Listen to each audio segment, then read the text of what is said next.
Hey guys, this is Donnie, Standing Goats Rescue. I'm out here at a dock that's on our lease, Chris and I's hunting lease, and I've got an encounter. This is one I've been sitting on it for a little while now. I'm trying to get caught up. I got way behind. We've had so many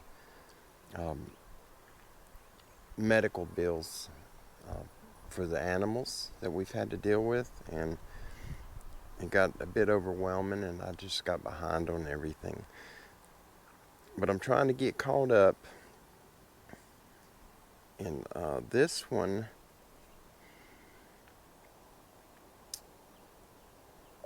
I don't remember if he wanted me to use his name or not. Oh, well, okay. Sorry. I was thinking it was one of the other encounters.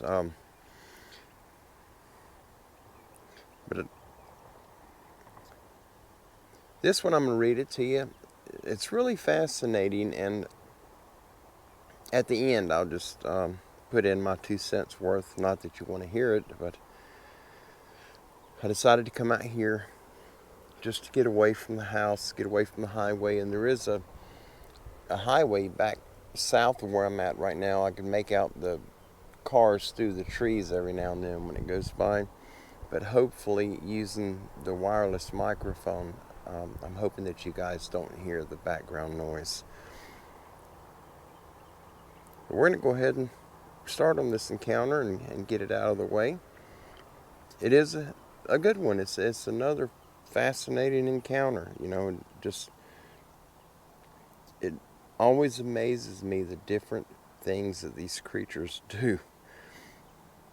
And I'm just going to read it the way that he's written it. And here we go.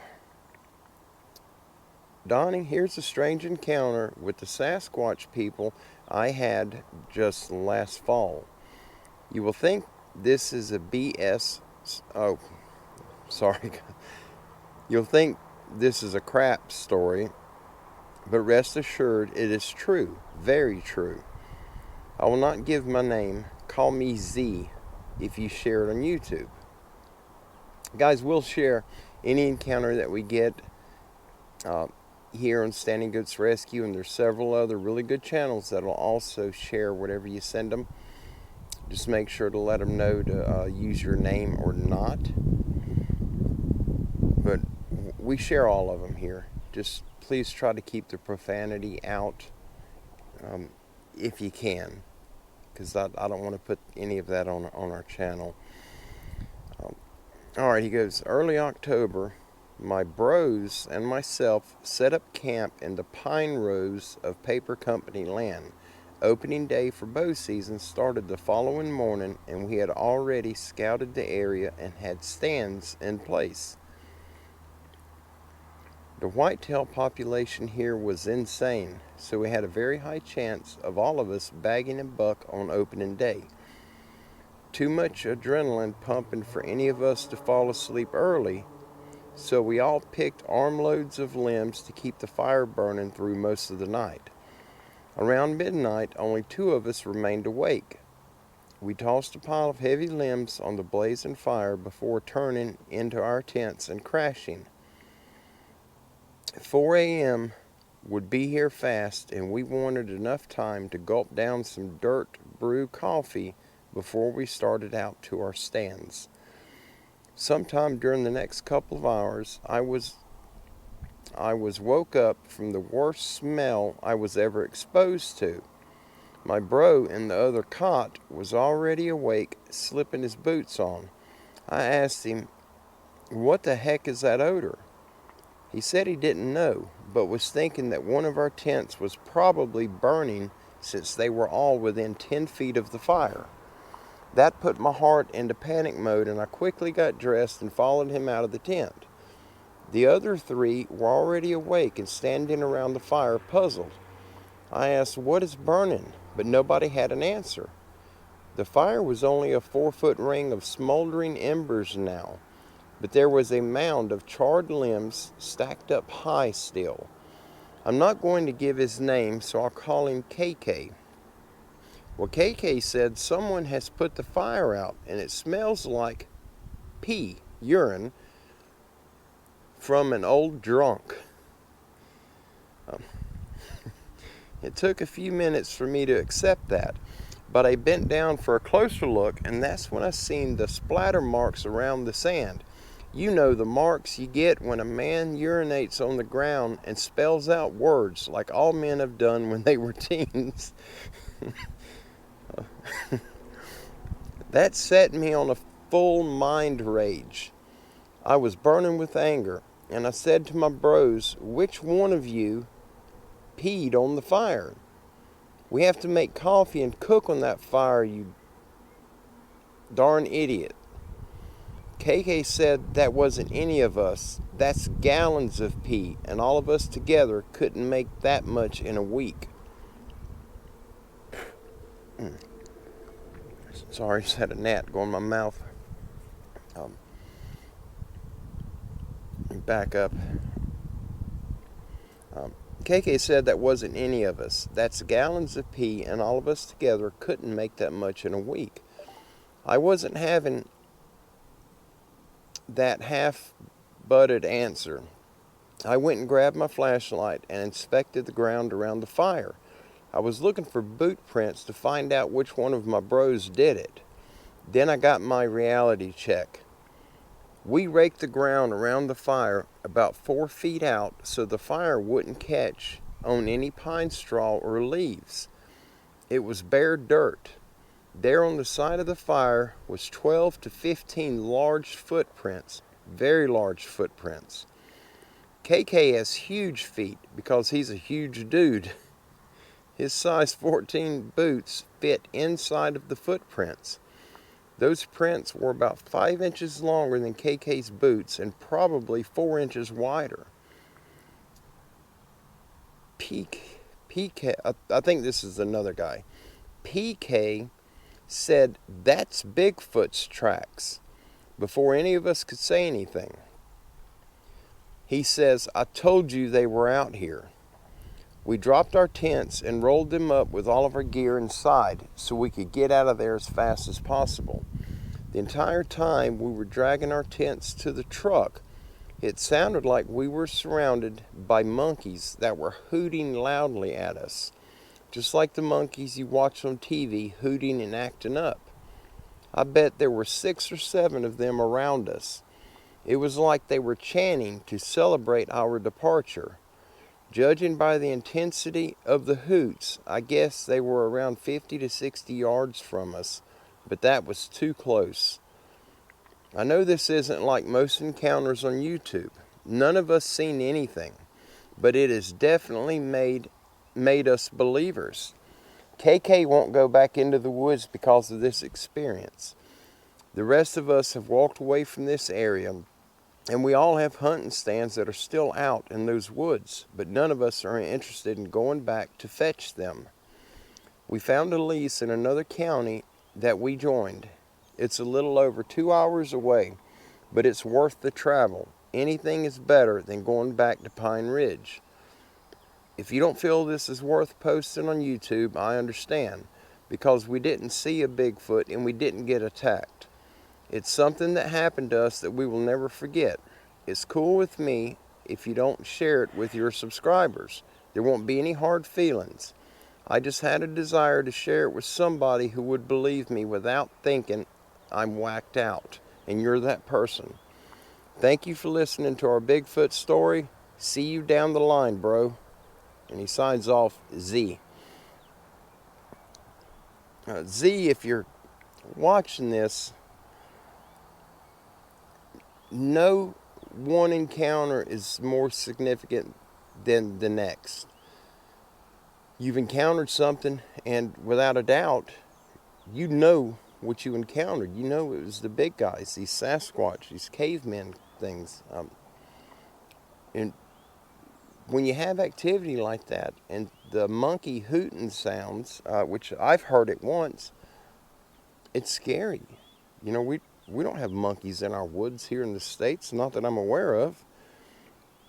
But those sounds are are extremely loud. For those of you that have never heard them, that hooting sound, it rattles your eardrum. It is so loud. It's like being in a concert, a music concert.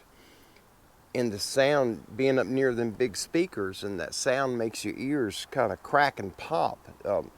That hooting sound is that loud. And these guys had several of them around them. But it's just imagine being there where these guys were and experiencing that. And it scared them bad enough that they didn't even carry their belongings out. They threw everything in their tent and they drugged the tent out, or tents. I think they had several tents. But that's scary. It's an encounter. They didn't see him. They didn't get harmed. Nothing attacked them. Just like what Z said, they heard the sounds. They seen the footprints, and something peed on a 4-foot fire and put the fire out. That's an encounter. And his one buddy, KK, now he refuses to go back in the woods. It takes something quite large to affect somebody, especially an outdoorsman, a hunter, to where they give up hunting. I mean, it really takes something drastic to put that change in you. And you can look at people that have, like on the motorcycles, just as an example. People who have had horrible accidents on motorcycles and they live through it. Over time, they get back on the bike 9 times out of 10, and they face that fear, and life resumes. But they always have it in them, that urge to get back on that bike. But at the edge of their mind, they're always afraid of having another accident. This guy ain't going in the woods, period. He's done. And imagine the fear that he experienced in order to give up something that he loved, hunting. These other guys are driving a few hours away from their home now to hunt because this area that they hunted has these creatures in it, these beings. And every encounter affects people. If you've seen one of these creatures, one of these Sasquatch, whatever you choose to call it, if you've seen one and a week later you forgot about it, then that's a sighting. If you've seen one and you can't never get it off your mind, and it's there all the time, every time you get near the woods or near the area where you've had the sighting, and memories flood back to you and you get that internal fear, that's an encounter. And it doesn't matter if you've seen him from a mile away. If it affects you to the point that you're leery of going to the area, you're concerned with them being out there around you, and it becomes part of that fear machine that we have within us, part of that fight or flight. And that becomes part of the flight aspect, that fear. And if you've experienced it in any way, you've had an encounter. Whether you've seen it or not, you've had an encounter. That's just my thoughts on it, and I wanted to share that with you. This is a beautiful setting where we're at out here. This is Crooked Creek, for those of you that are near the panhandle of Florida, and if you're wondering where we're at, this is Crooked Creek, which crosses under Highway 388, and that's where we're at right now. And it continues north that direction. If you follow the creek around the curve, it eventually dumps into West Bay, St. Andrew Bay. And anyhow, guys, I'm going to head back up to the bike. I've got a little ride to get back home, and we're about to have a low-flying airplane come overhead, and I don't want the video to be loaded with it. Y'all have a good day. God bless you. I love each and every one of you, and I will see you guys very soon. Take care.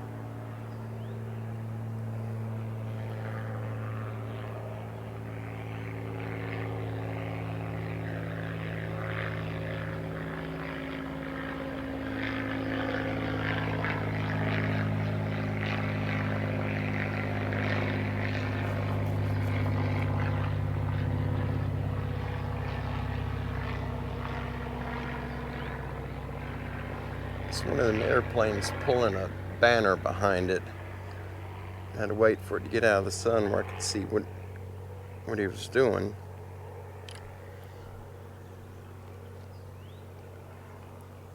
We'll walk up here so I can show you guys. Oh, excuse me.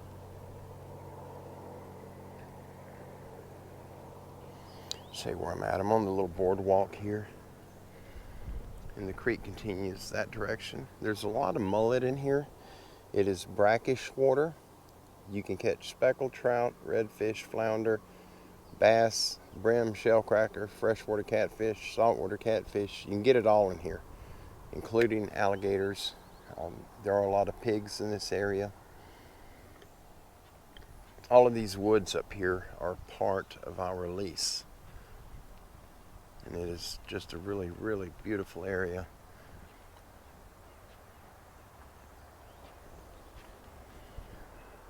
And there's a boat ramp right there, which you can get to it walking out the dock across the parking lot.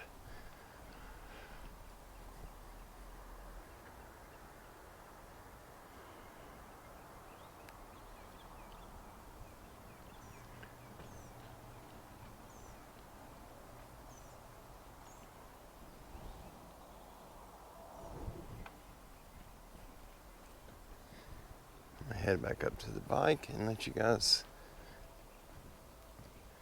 see the area.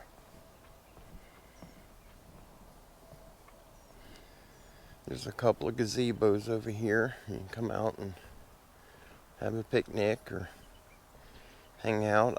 I don't know if they allowed camping right here or not. The park itself is not part of our lease, but we do have access to it since we have the property that borders it on 3 sides. The creek is a boundary to the lease.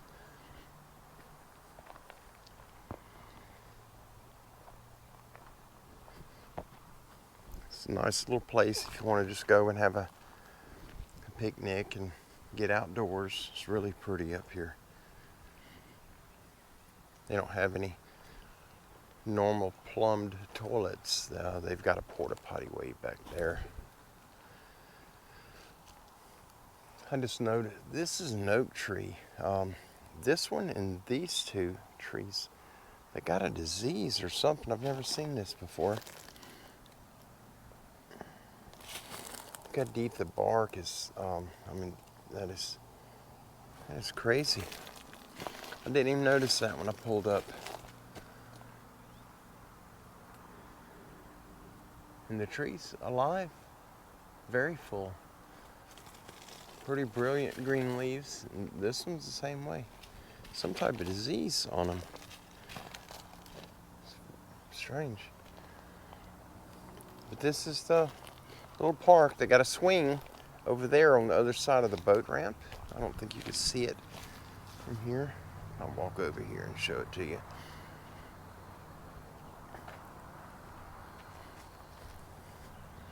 And there's the highway back there, the bridge that crosses. You can't put a big boat in here. You'll never get under that bridge, but it's not very deep. This is more for, your small little John boats and things of that sort.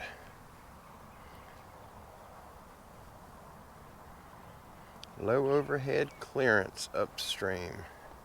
It's actually downstream. That's the bridge right there. Very low clearance. They got a bench seat right there, a swing, street lights, and cell phone tower. I just noticed that one. A pretty nice little setup. Guys, I'm going to pack up, get on the bike, and get headed back to the house. I just wanted to show you guys where I was at. Y'all have a wonderful evening. And always, be safe.